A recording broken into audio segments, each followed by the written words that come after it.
Welcome back to the channel, it's Lily. Today we're doing a day in the life of a freelance app designer. If you're new here, I'm Lily, I'm an app designer and I work remotely. This is my little office. This is where I spend most of my time. If you want a desk tour or an office tour, let me know in the comments. But today, I've got a really cool project to go through with you guys. If you couldn't tell, I'm absolutely ecstatic. I've just signed on for 3 months of consistent contract work. I have a job for the next 3 months, which feels really good. The project is really cool, so let me start up my workstation and I'll tell you a bit about it.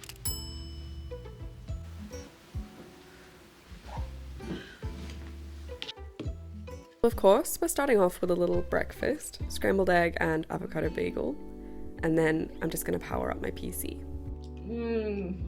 I just reorganized my entire office, but that is for another video. A big advantage of being a freelance anything is that you can manage your own schedule. You're kind of self-employed in a way, so I'm getting used to managing my own time and creating a timetable for myself like I had in school. The start and end of my work is pretty flexible as long as I get the work done, and that's how I like it. Anyway, I keep track of all my projects and my work to be done on Notion. You guys really want that Notion tutorial? It's coming, it's on its way, so keep an eye out for that. Then I'll also check Google Calendar because that's what my work uses to keep track of all the meetings with the actual client.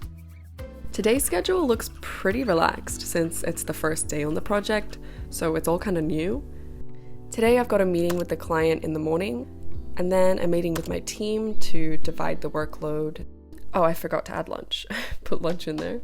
Then I have to format a spreadsheet of the research we're doing, brush up on some auditing and burn down techniques, and then have a call with my team on accessibility. This project is mostly research and accessibility. If that's new to you, we're making the app easier to use for people with accessibility needs. So if you're legally blind, you're colorblind, a bit deaf, you have other physical or cognitive disabilities, you know, there's software that we all need to use, like emails or phone calls. It needs to be accessible to everyone. So we're going through the client app and seeing what can be improved. I really love this kind of project. It's something that I'm really passionate about, and I think it translates into my overall happiness and my mental health because I'm working on something that I actually really enjoy and benefits people who need it. I'm sorry, look at this plant. She's struggling. Anyone in the comments who knows how to take care of this plant, please help. I don't know if it's just winter trying to cuddle into herself. All the leaves used to splay out really far, so I don't know what's going on, but if you know how to make her come back to life, please help me.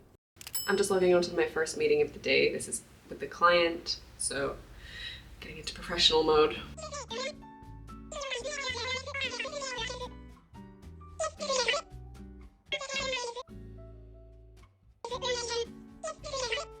All right, first meeting with the client done. That went really well. We've got a lot of work to do, so let's start planning that out. Here's me finishing up the spreadsheet. It feels so good to be able to just sit down and do my work without any boss or manager hovering over me. I can see that I'm really starting to get used to the work from home freelancing schedule. Like at this point, the idea of having to be at a desk for 9 a.m. is my literal nightmare. Also, if you're thinking of contracting or freelancing, a little tip that I wish I knew before is to go with an umbrella agency. So I'm not self-employed. I'm technically employed by this company called Parasol, and they act like a middleman between me and the client. They handle the money side of things, pay me, they do my taxes for me, and it's such a lifesaver.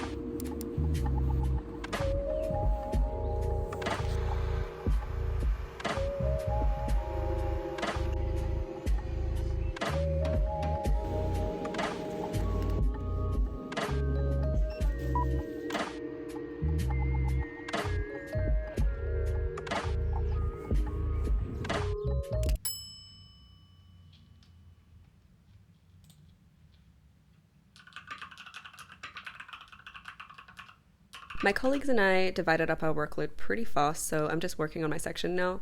I'm in the zone. I forgot to film the work I was doing because I was working away, but I feel like I'm having a really productive day.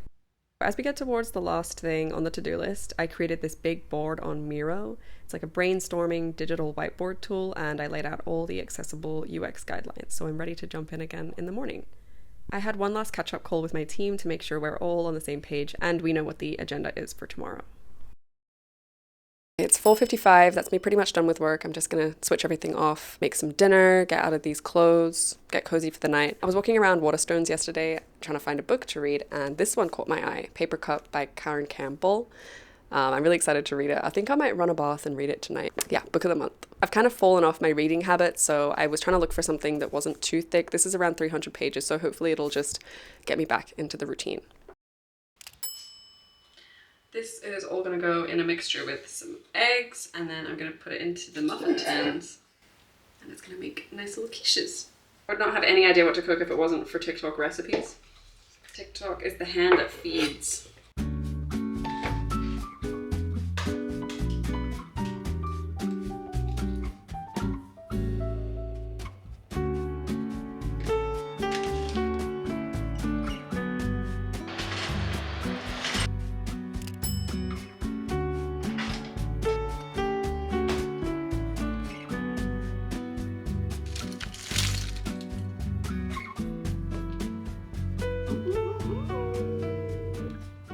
If you're a regular viewer of the channel, you'll know that I had to adapt to some really big changes last year. That's what 2024 is all about. Adapting and working towards those goals and trying to control what you can control and making the most of our potential in this year. It is my birthday week. It's something that I just wanted to say is that each year that I get older, I get more confident in myself. That is a blessing of getting older, is understanding yourself more and being more confident in your abilities. You maybe struggle with finding your place at work or your skill set in creative fields. It can be hard to feel like you stand up, you shine, and your work shines, and you are skillful at what you do. But it gets better the more years that you are practicing your skill and practicing your creativity, the more confident you feel in it. The past sort of 6 months, even 3 months, I just feel so confident and competent in my skills and my creativity.